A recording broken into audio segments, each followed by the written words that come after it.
विद्यार्थी मित्रांनो, आपण हेल्पिंग वर्ब आणि ऑक्झिलरी वर्ब म्हणजे सहाय्यकारी क्रियापदे कोणती आहेत ती आजच्या व्हिडिओमध्ये शिकणार आहोत. इंग्रजीमध्ये क्रियापदांचा दुसरा प्रकार म्हणजे सहाय्यकारी क्रियापद. यांनाच इंग्रजीमध्ये हेल्पिंग वर्ब किंवा ऑक्झिलरी वर्ब असे म्हणतात.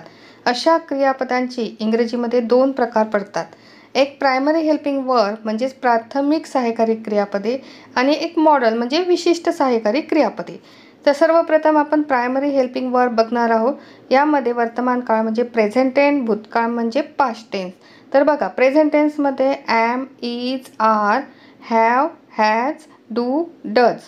तर भूतकाळ म्हणजे पास्ट टेन्समध्ये वॉज, वेअर, हॅड, डीड ही हेल्पिंग वर्ब पडतात. तर मॉडलमध्ये वर्तमान काळातली हेल्पिंग वर्ब कोणती आहेत? Will, shall, can, may, must, ought to आणि नीड. तर भूतकाळातली हेल्पिंग वर्ब म्हणजेच मॉडल कोणती आहेत? Would, should, could, might, had to आणि नीडेड.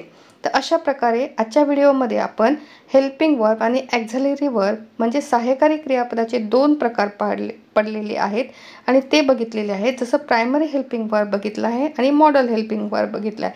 तर नक्कीच तुम्हाला ते समजलं असेल.